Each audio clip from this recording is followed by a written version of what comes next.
I think it's about how do we create the most impact with what we have? And that's the stuff that I'm most proud of. And sometimes that happens on one platform or another, but oftentimes it's a multi-touch. And I would say these videos performed well on TikTok. I want to take the concept in this ebook and some clips from these interviews and create a series of short form videos for a social media platform.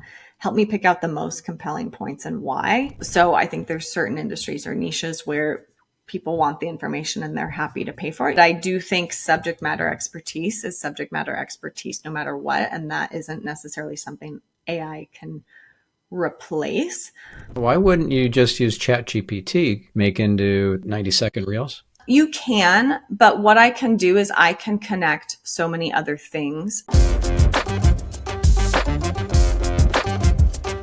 Hello and welcome to Marketing Speak. I'm your host, Stephan Spencer. It's my pleasure to have Lauren Pawell with us. Lauren is a fractional CMO who turns marketing chaos into AI-powered growth. From ballet to medical devices to a 260K email campaign, her path is anything but typical, and neither are her results. Lauren, it's so great to have you on the show. I'm so glad to be here. Thank you so much. So we got to meet in person at Heroic Public Speaking training, mastermind. I don't know what to call it exactly, but it was in depth and it was amazing, and it really helped all of us, I think you included, level up in terms of public speaking. Did you get a lot out of it? So what I loved about HPS was the theater background that Michael and Amy brought to the table. I think when you're doing professional speaking for your career, sometimes it can be a bit dry or people can be a bit static when they stand up on stage. So I just really loved the element of performance that HPS brought to the table. And I thought there was no substitute for everything they taught us. Yeah, it was really great. So, if you could walk us through kind of your journey, how you ended up getting so immersed into AI, and how you ended up doing fractional CMO work as well. That'd be fun to kind of get a behind the scenes in your journey.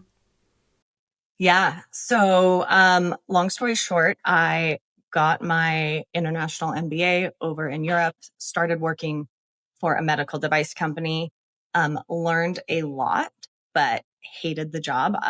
To put it frankly, I'm afraid of blood, and I was in cath labs waiting for people to have heart attacks, so that they could use the device I was marketing and selling. And so I ended up pivoting that career. I liked the marketing aspect of my job, went and trained with a digital agency in London, got a very terrible job job offer from them after that training, and then decided to start out on my own. So I created a marketing agency back in 2011. Um, and I was being asked to do a lot of things that weren't necessarily marketing, in my opinion. People were focused on what I would call at the time a digital business card, meaning a website, but really wasn't really about marketing. Just, hey, where do you get my contact information? This is more your world probably than mine. But eventually saw that all of my clients needed more strategic help than they needed hey, let's go do this one marketing project, because often they were giving voice to, hey, I need a website. Hey, I need SEO. Hey, I need a pay-per-click campaign. Hey, I need email marketing.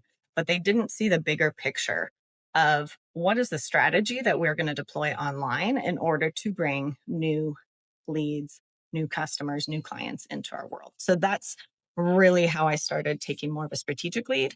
And I often saw that my clients had hired a number of vendors, but no one was really running the show. And then when they liked the work I had done, they started asking, hey, Lauren, can you kind of just lead all of our digital marketing? We still want you to work with some of the team we've hired, but we want you to help set strategy and help make sure everything goes smoothly, and then tie it to some business outcomes. So I really enjoyed that work. It's a lot of fun. It's not that much fun to be a vendor where you're leading a project like SEO or pay-per-click and there's some intangible business outcome that hasn't been communicated to you by the business owner that's really what they want, and the project can kind of go sideways. So I saw that a few too many times where the business owner is expecting, hey, I expect business growth on the back end of the project, but the vendor wasn't always set up for success in terms of what they were going to be bringing to the table. So anyways, long story short, that is how I eventually pivoted into more of a fractional CMO. I really like coming in fractionally. A lot of my clients have tried to hire me full time, and I always say, "Hey, I'm here to be your fractional kind of uh, midterm person, so that we can eventually get you to a place where you're ready to hire someone full time who can dedicate all of their time to you and only you." So that answered your question, I believe, about the how I got into marketing strategy to talk about AI. So I'm going to kind of give you a roundabout answer here. But basically, when I was studying my MBA in Europe, we were being trained to have an international career where you moved from country to country and could really adapt culturally to what was going on. And one of the things we learned there was what's called Hofstede's cultural dimensions. And it's basically 6 factors that help you understand a culture. And one of them they talk about is uncertainty or ambiguity, and how comfortable a culture is with this. And depending on, America versus Canada versus Israel versus New Zealand, I'm naming a few places I know we've both been, cultures have different levels of comfort with change. So I've saw the AI kind of trajectory coming down the pipeline. I knew once the cat was out of the bag, it wasn't going back into it. And I just said, I'm going to throw myself full force into this because 1, I think it's an amazing tool for clients. 2, I think for a long time, marketing has been an enormous amount of work, kind of tried to shove into a 40-hour work week. And I just think it's been an overload of work for pretty much every vendor or team that I've been a part of. So I saw this opportunity on, hey, we can do more with less, and we can shift the team into a more elevated role and pull some of kind of the grunt or admin work uh, off our plates. And so I've been kind of watching the space for a while. I really wasn't super impressed with the tools in the beginning. I don't think they were ready for marketing production work, but they've come a long way since then. And so I've been on about a 10, maybe 11-month experiment at the time of this recording to basically just pull as much as we can off my plate, off my team's plate, off our client's plate, and move as much as we can to AI. I run a lot of experiments before we deploy anything for clients. So it's a lot of fun, I would say, to run some experiments in your personal life, see the impact, and then figure out how you can deploy that into your work. So that is the kind of the way I started diving into AI. And what would be some examples of you applying AI in your personal life that you then pass on to your clients?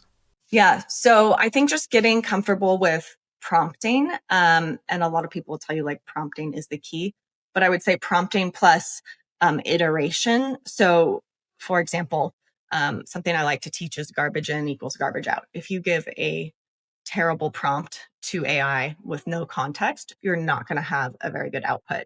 So just practicing with things like, for example, I started planning all of my husband's and my date nights through AI and getting comfortable with how do I give enough context so that the output is really good and it's not something that requires 50 back and forths with AI to get the final product. So, for example, what most people who are new to AI will do is they'll say, hey, help me plan a date night for my husband. I live in Denver. Boom. And that's it. Okay, well, what AI is going to go do is it's going to go search for events around Denver or restaurants around Denver. And that's kind of all it's going to give you. It's not going to understand your preferences, let's say you have a budget, your what you like and don't like, how long you have. Do you have kids? Do you need to include your child in this date night? Or do you need to think about maybe childcare so you can only go during these certain hours when the child's napping? Like there's a lot that you need to give AI in order to get a great output. So I think a date night is a great place to experiment. I would also say something that almost everyone can do is meal planning is also a great place, because you'll often give your constraints. Maybe you eat a certain diet, or maybe you only have certain things in your fridge and you want to say, hey, this is what I have in my fridge right now. Help me create a meal. And I don't want to spend all my night in the kitchen. And I want it to be like a one pot meal. So there's a lot of things in your personal life, I would say, that you can do and kind of hand off to AI that will help you get understand how the technology works and how to make it work best for you. And what are your go-to tools besides ChatGPT? Yeah. My favorite tool for marketing production work is Poppy. It's created specifically for marketing, and I'll kind of talk you through it. Basically, you can connect any sort of input that you want to Poppy and then help use that to create a better output. So think YouTube videos, TikToks, Instagram reels. You can upload video transcripts. You can connect ads. So you can say, hey, these are the ads that are performing best for my competitor. Here's all of our information. Now help me brainstorm some angles for ads through Poppy. So the other thing I really like about Poppy is you can switch models. So I can use Claude for copywriting in Poppy, but then I can switch to GPT-4o Mini for data analysis. And then I can switch to maybe Grok for some research. So it gives you a lot of flexibility as well in that way, that you get to use the best model for the task at hand rather than paying for all of those subscriptions. You don't need to have a ChatGPT pro subscription. You don't have to use API credits or anything. It's all part of the cost of Poppy. It is part of a cost of Poppy. So you get a certain number of credits every month from Poppy. If you want more credits, then you will pay a little bit more to access more credits. So for example, with the work that my team and I are doing, we kind of blow their standard credits out of the water, which is great for most users who are only working on one client. So we pay, I think it's an extra $99 a month for additional credits. But no, you don't need your own accounts for each of those models. Now, we use ChatGPT for a lot of data analysis. So I have both accounts, but I would say I'm probably 85% in Poppy and about 15% in ChatGPT. So let's say that you want to create shorts, or do you have a video editor who's using Poppy or some other AI tools to generate those shorts, or are you completely doing it yourself by giving prompts to Poppy to create the shorts? Yeah, so that's a great question. So I'll give you an example from one client and how we're kind of doing that. So they do a lot of speaking, both digital and in person. So we'll grab the either recording from those interviews or the speaking reel from the interview. We will upload it to Poppy. And oftentimes we will also grab the transcript as well, because especially if it's a long interview. So say it's this interview and it's 45 minutes. That's a lot of video for Poppy to watch, but I can get the PDF transcript and upload it. And then what I'll do is I'll prompt Poppy and I'll give it some constraints, but I'll say, hey, help me find the most compelling pieces of this to put it into a 90-second reel. And then I will have timestamps on the back end of that. And then our video editor will edit from there. And they use different tools that are AI powered to help with video editing, but we aren't doing the editing in Poppy, if that makes sense. But we are doing the work that used to be very, very manual, which is, hey, let me sit through and listen to this 45-minute interview and say, okay, here's all the most compelling parts. And then now let me think about how it's going to follow that hook, body, CTA format that is, best for. Got it. Now, why wouldn't you just use ChatGPT? Couldn't that do as good, if not better, of a job at finding the compelling bits to make into 90-minute reels? I mean, 90-second reels? Um, yeah.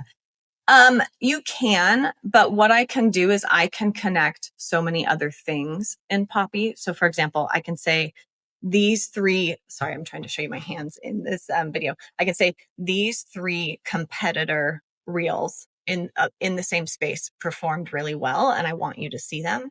And then I can attach our brand voice guide, and then I can put some more information with some customer data or maybe some social stats. I can basically attach everything and then ask Poppy to do it for me. Can you do that in ChatGPT? You can, but I haven't found it does as good of a job. So I think it really depends on your specific use case. I don't think Poppy's right for everyone. So we are pretty much doing any sort of copy production. Um, so think like email marketing, blog posts, any sort of website copy, sales page copy. We are doing a lot beyond just video, short form video through Poppy, if that makes sense. And I've just found that Poppy performs, even when I do some tests back and forth, that Poppy performs better across the board. I can get some of what I need from ChatGPT, but as it currently stands at the date of this recording, I haven't been able to get everything that I need from it. So will these models evolve? Certainly, they're evolving very, very fast. So if you ask me this in 3 months or 6 months, I may have a different answer. Do you pay the top tier price for any LLMs, like the $200 a month level for ChatGPT or for Gemini or whatever? I do not, because I've found that the plus plan on ChatGPT plus Poppy gets us pretty much everything we need, and then we're using Midjourney and Gamma for kind of image generation, slide deck generation, that sort of stuff. So those are kind of, I haven't necessarily found that I need the $200 plan from ChatGPT. How does Midjourney compete these days with, in your opinion, with ChatGPT's image generation capabilities? Because it's got DALL-E integrated into it now. Yeah, ChatGPT's image generation is pretty amazing right now. I have been having a lot of fun experimenting with it. I think it's doing a pretty dang good job. In fact, one client that I'm working with, our best performing social posts, image wise on Instagram, are being generated from ChatGPT. And it used to be a project that we would hire an illustrator for. So because we were doing a certain type of image, and man, we're saving a lot of money and time. And I think it's hard because people hear this coming down the train tracks and they're like, hey, my job is at risk. And I think the short answer is it probably is.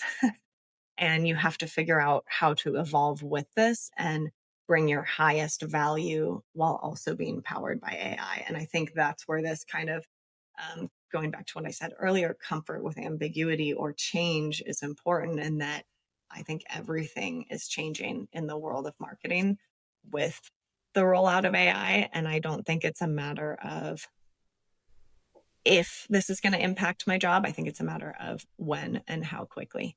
So, anyways, sorry, I went on a tangent, but I think ChatGPT's image generation is amazing. Yeah. Well, let's talk a bit more about how do we evolve in this wild new frontier here. So do we constantly proactively cut costs and charge less to our clients? Do we deliver twice or 10 times the value or output, month to month to incorporate our cost savings into the value that they get?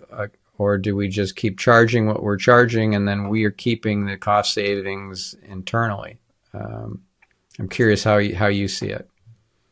Yeah, well, I think it depends on what your package looks like right now. So let's take an example that I saw with a different client. So they were working with a copywriter, and the copywriter was really resistant to using AI at all. Basically, no, it's always going to be better if I write it. And I don't necessarily agree or disagree with that. But there was so much they could do and so much they could speed up by layering in some elements of AI. So for example, maybe they use AI to analyze past emails talk through what's performing best, and then bring that data to the table. And it only takes an hour instead of, whatever 20 hours it might take you. And I'm exaggerating for effect, but it can take a long time to read through copy, analyze what's working, what's not working. And then use that for the human written version, or at least that to help with an outline that the human then writes. I think, so for example, in that example, we ended up testing AI written emails, and they performed just as well, if not better. And then we, cut a team member. So, and that was multiple months of trying to get this team member on board to, hey, this is the brave new world, and so that we need to experiment. It's not, hey, you must do everything with AI, but we want you to experiment and run some experiments and be willing to do that. So in that case, if I were that person, what I would have done is reworked my packages completely and said, here's how I'm going to bring more to the table, ideally with more or less the same amount of time. But we're going to get better results. So my package is going to be priced a little differently because I'm bringing all this to the table and because I'm doing things that no one else is doing. So I think there's an opportunity to add value, save time, maybe cut your costs, but I would also just completely rework your package to begin with. So it's not comparing apples to apples, because then you get into a conversation around pricing that I don't think any service vendor wants to get into, which is, well, maybe this should be a little less expensive, or this should be a little priced a little differently because it's basically the same thing.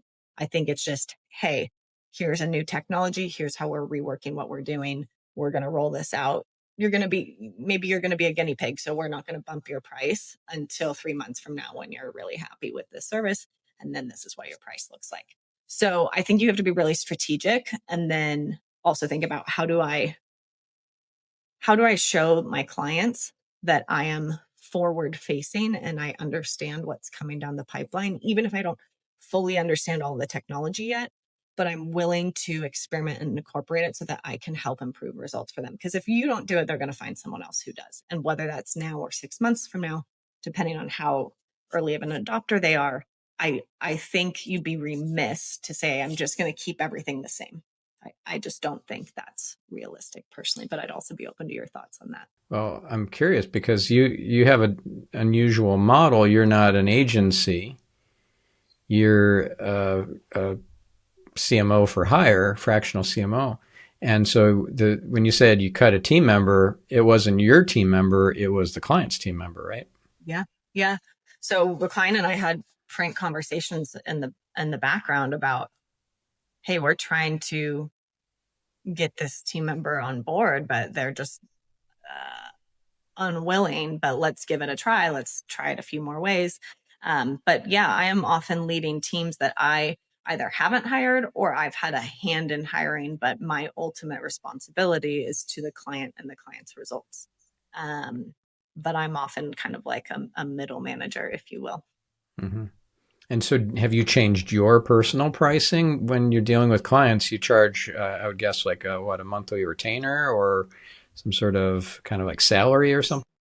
Yeah, so I charge a flat fee, and my pricing hasn't changed currently, but we are bringing a lot more to the table than we used to, and that will probably be a conversation that I have within a couple months. But um, I'm also,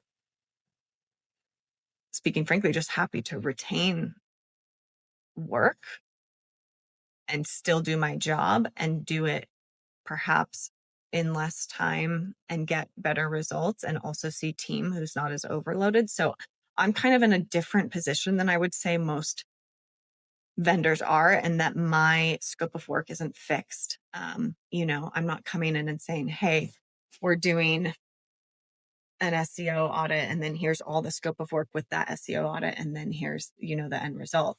My job is always, how are we using marketing to grow the business? And that scope of work can vary so greatly. So I tend to come in for kind of a what I would say is a fractional salary rate, and that rate is going to stay the same whether I'm leading AI or no AI initiatives. for now, but that might look different in 3 to 6 months. So I haven't quite got there yet. Yeah, certainly a interesting time to be out there in the marketplace. Can you tell us a little bit about the AI powered marketing department? Yeah. So often my clients used to say to me, Lauren, we just really love to clone you. Could we clone you? Could you give us more time? Could you give us more hours? Could you, train our team to do what you do? I just kept getting this question over and over. And then I would have team underneath me who I would be leading who would say, we want to do what you do. We want to eventually move into a role like that, or we want to broaden our experience, or we want to have more expertise. And the reality is I found it very hard. I could train on something very specific, but to give them the breadth of knowledge that I've had over my career, I mean, it'd be like me coming to you, Stephan, and saying, hey, I want to be you in terms of SEO expertise. Um,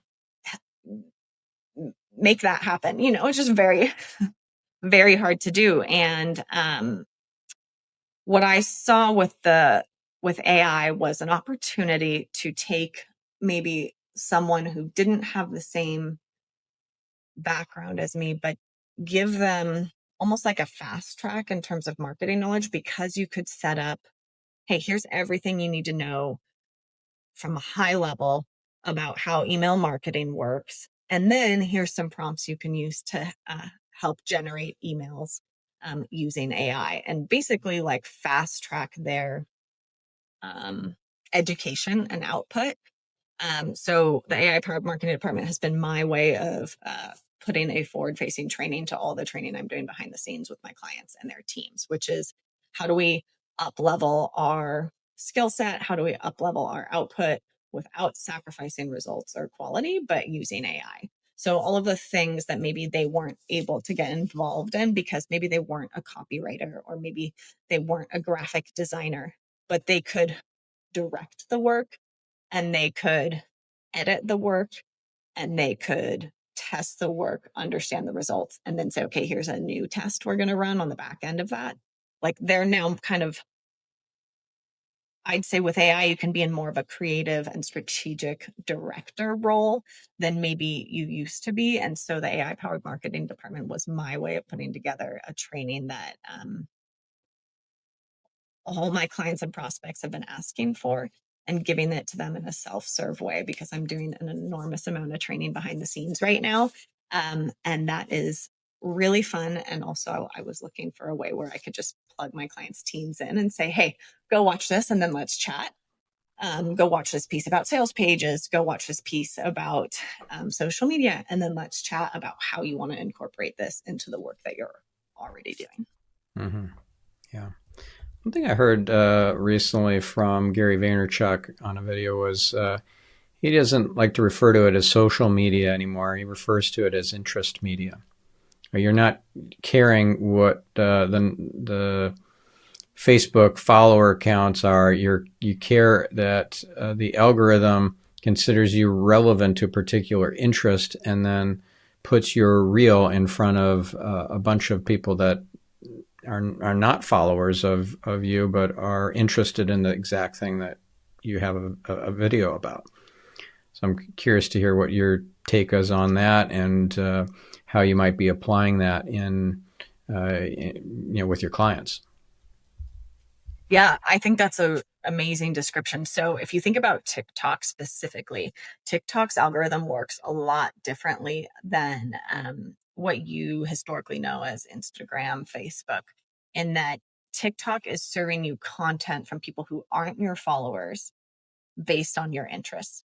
So let's say I like hiking, and let's say my TikTok feed shows me some hikes, people who are showing off hikes in Colorado because that's where I live. Okay, well, I can follow those people, but if I engage with those videos in any sort of way, I'm going to keep getting hiking content in Colorado from people I don't know, which is, I think, incredible, because it gives creators or businesses the opportunity to get in front of new people without running ads, where historically that's been pretty challenging on social media platforms. And because TikTok had such amazing uptick and growth, I think it was 50% of the American population is using TikTok when kind of there was this potential of a TikTok ban that was happening earlier this year. But essentially, Instagram and Facebook saw that and decided to start implementing similar things. So, do they have the same interest based algorithms? Not exactly the same, but they're certainly moving in that direction. So, oftentimes now with social media, you're just thinking about, okay, are people who are interested in this niche going to find this video uh, interesting, compelling, etc.? So, I agree with that. And I think if you have an incredible amount of customer data, maybe Google Analytics data, any other sort of tracking tools or email marketing data, you can take everything you know that works with your existing customers and audience and pair that with some of what's performing well on TikTok or Instagram and say, hey, help me create my version of this, and then do super well with it on social media. So, or interest media, if you will. But yeah, I think at the end of the day, it's about capturing attention and interest and then taking them to the next step. Yep. All right.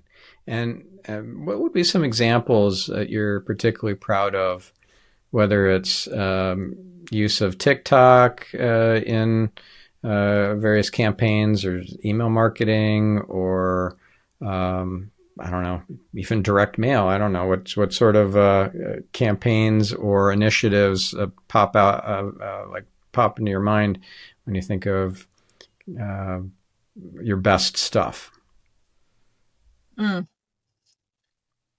Yeah. So I think one thing that is a common thread with all of my clients and the work I'm doing is we often have very lean teams and very lean budgets, speaking frankly. So we try and do a lot with very little. Or we might be facing some really challenging constraints. So, for example, the campaign you mentioned in my bio, that was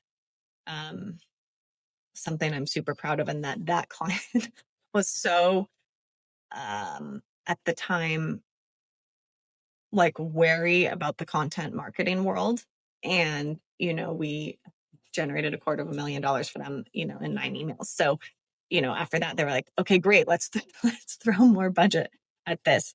So, I think oftentimes this work I'm most proud of is perhaps our biggest experiments, in that you are saying, hey, we're going to try this. I have a really good hypothesis on how this is going to turn out, but it might not turn out that way. And that's the work I'm most proud of. So, thinking about how do we get super creative with what's available and try and kind of do biggest bang for our buck kind of work. So I don't know if that fully answers your question, Stephan, but I think it's really about how do we stand out with out having the budget of Google for marketing campaigns, or without having the budget of I have a friend who worked on the Barbie movie campaign, and that was an amazing campaign. And I was like, and we were talking about her budget, and I was like, that looks a lot different from the budgets I'm working with. So, I think it's about how do we create the most impact with what we have, and that's the stuff that I'm most proud of. And sometimes that happens on one platform or another, but oftentimes it's a multi-touch point campaign. And how do we take people from one spot to the spot we want them to go, which is, buying a product or service. Mm-hmm.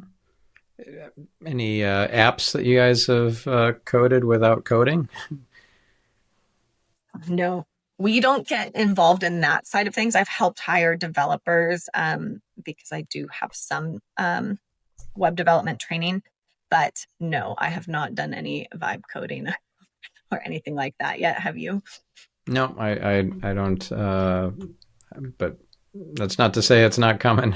It just hasn't been on my priority list. Yeah, I get that. No, we're typically not doing that, but I'm sure someone else has some great stories for you. Yeah. So how about courses? You say that you're developing courses here around things like the AI powered marketing department, and I imagine that courses have been part of your clients' initiatives as well at various times. But then you see on social media, some people are saying that courses are dead, that you have to do something that's more in person or more engaging, because it's easy to create an entire online course just with a few prompts with ChatGPT or Claude or something. So what's your position on where courses are and where they're heading? Yeah, I do think it's a hard moment for courses, especially in certain industries. So I think there's certain industries or niches where people want the information and they're happy to pay for it. You may have to adjust price point. You may have to add a coaching component. You may have to add, I don't know, an in-person event. There may be other things you need to do to bring value, but I do think subject matter expertise is subject matter expertise no matter what. And that isn't necessarily something AI can replace, but you can make a product look pretty dang exciting with some AI powered marketing, and that may or may not accurately reflect what the product looks like on the back end. Um, so my position is yes, I do think you have to add something more to courses nowadays if you want it to sell, or you have to adjust your price point because there's so much information out there. But I also think that's been the case with the internet for a long time, in the sense that you can go find 20 YouTube videos that may have a lot of the same information in a course, but is it in the right order? How much time does it take you? You know, courses are really about speed, I would say. Um, but yeah, I think everything's changing. So I think you do have to adapt. Um, we with my clients, we're adding either kind of like live Q and A's or some coaching, or we're packaging things differently. Like we are packaging a lot of course content now in maybe a virtual workshop where people are showing up live and engaging that way, or some sort of in-person workshop. So I think it's about taking the information and finding different ways to present it that feel like they have more value than just I'm sitting on my computer watching this information. I feel like I could have done the same thing on YouTube or ChatGPT or wherever you're getting your information. So, or just by scrolling TikTok and going down a rabbit hole in a certain niche. So I think it really depends. I also think, you know, thinking about taking some previews from your courses and packaging it as an ebook or a PDF that's low value, so you can show, hey, here's all the value you get for $9.99. Now come take the course because it's going to add so much more. I think you just have to think about how do you build trust a little differently upfront, and maybe think a little bit more about tripwires as well. Yeah.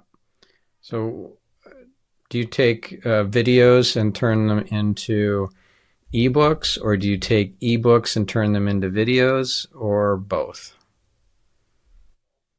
Okay. And what tools do you use and how do you do it? Yeah, I think content that people find valuable is going to be valuable whether it's in video format or whether it's in ebook format. It's more about how people like to consume the content, and do you have what you need to turn it into video? If not, then I would lean on the ebook. And if you don't have what you need to turn it into an ebook, I would lean on the video. How do we do it? So, good question. Do you want to give me a concrete example, and then I can kind of walk you through how I would tackle that? Like, do you have an ebook you want to turn into a video, or vice versa? Well, we just published the Grateful Eight ebook, which is, you know, I don't know if you've heard of the movie The Hateful Eight, but this is the Grateful Eight. And we picked 8 Marketing Speak podcast guests to feature and talk about how gratitude was a key, I don't know, cornerstone or linchpin to them having success. And how this would apply to you as the reader. So we don't have a video for that. Frankly, it didn't even occur to me to create a video until just now while we're talking about this. But yeah, I'd be curious to hear if you think there's value in turning it into a video, and then what tools would be required to turn it into a video that people would actually watch on YouTube. Yeah. So I think it depends on, are you going to create a long form or a short form video? And I think in this instance, I would probably turn it into like a short form series of videos that you might put on Shorts or TikTok or Instagram. The reason I'm thinking about that is just that attention spans are so short. And so I just see this lending itself to that format better. So what I would probably do is, if it were me, I would go into Poppy. I would upload the ebook. I would also grab the PDF transcripts from those interviews. I would upload those as well to Poppy. And then I would look for anything that you have found that is performing well on Instagram or TikTok around the same or similar topics. Meaning maybe it is not exactly about gratitude and entrepreneurship, but something else, bigger picture around entrepreneurship or around marketing. Or maybe even, I'm just thinking about some people like Simon Sinek who talk about the why, or some other adjacent content. And I would say these videos performed well on TikTok. I want to take the concept in this ebook and some clips from these interviews and create a series of short form videos for a social media platform. Help me pick out the most compelling points and why. And then let's follow this hook, body CTA format, and let's outline what a short form video series around this topic might look like. And then ideally, once you've kind of have an outline and you like it, I think you would be pulling maybe some videos of you speaking, but then also the interviewee speaking, because then you can kind of tag them and use them as collaborators and help expand your reach that way in the short form videos. So that is how I would do that. Mm-hmm. Gotcha. Cool. And how would you suggest testing and refining so that you end up with the very best shorts or reels and not just go with your first cut? Yeah. So first of all, I would think about visually what's happening, meaning, is there enough visual interest to keep someone's attention? So think again, and maybe this is a concept that you used in your SEO work, but that KISS concept, keep it simple, stupid, or keep it stupid, simple. I can't remember which one it is, but we want to just make sure it's as exciting and as visually interesting as possible. Meaning, unless the information is so amazing and you can't find it somewhere else, or you have so much authority in the space that people are just going to watch your talking head, we need some visual kind of intrigue, because that's kind of the way that these platforms are going. So I would consider that. I would also make sure you have captions, because a lot of people watch these videos with the volume off. And then I would make sure that you're capturing that attention in those first 3 to 5 seconds, and then keeping people's interest the whole way through. So if you get the first feedback from, let's say you're using ChatGPT and not Poppy for this, and you're like, wow, like I don't even want to read this content, let alone see it in a video, then that's probably a good sign that you need to keep working with it. And I would just say, in general, the first output is not going to be the final output that you should go with AI right now, especially with ChatGPT. AI tends to be very agreeable and will hype you up a lot and be like, this is the best thing you've ever created in your life. And it'll be the first version and it might be terrible. So you really want to use your critical thinking skills and say, is this really the best version of this? Or let me read through it and see, is this the right video? But also, I think you can experiment. You can say, hey, help me create 3 tests of the same video. I'm going to send it to my video editor. I'll have them create 3 tests, and then we'll upload them all to social media and see which one performs best. I think that's also the beauty of AI, is you can do a lot more A/B testing with a lot fewer resources.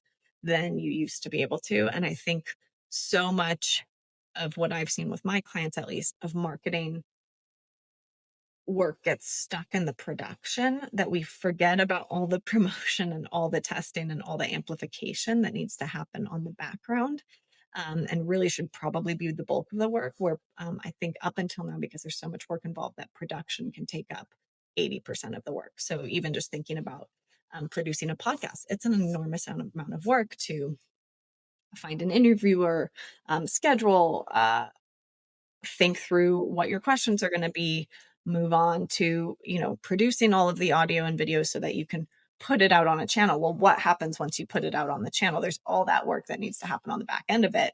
And I think there's an opportunity now to do a lot more promotional testing and see, okay, where are we going to get traction most with these 3 versions of this video? Okay, now we're going to double down on that one.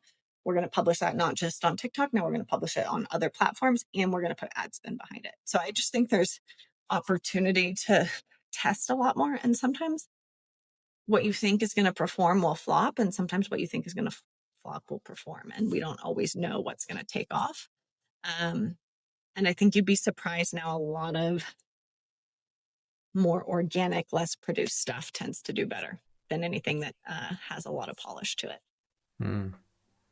Yeah, that authenticity. Like, soon we'll be in a place where you won't know whether it was AI generated or it was human. It's crazy. We may already be there.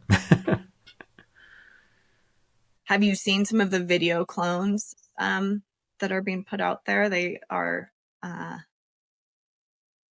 you can still tell, but I don't know if your average person can tell. I think if you're in this world, you can tell, but I don't know that my grandmother would know the difference, Well, soon no one will be able to tell. Yeah. Yeah. Yeah. Like VO3 is amazing already, and it's just come out. And HeyGen will get indistinguishable from the actual human that it's based on. Yeah, it's crazy times. Yeah. Well, I know we're out of time, so I wanted to make sure we have a minute to share your website and socials that you want to send our listener or viewer to if they want to learn more or potentially work with you. So where should we send them to? Yeah, so if you want to learn more, you can go to bixamedia.com, and there you'll find links to the AI-powered marketing department, a little more about us, as well as our social media profiles, which are also at bixamedia on Instagram, TikTok, and probably anywhere else you are playing right now. Awesome. And where are you most active on social? On LinkedIn. Awesome. All right. Well, thank you, Lauren. Appreciate your time. And yeah, you're doing some cool things. So keep it up, and maybe share in the future another amazing leap forward in AI usage in marketing departments in a future episode. Thank you, Stephan. All right. Thank you. And thank you, listener. Go out there and make it a great week. I'm your host, Stephan Spencer, signing off.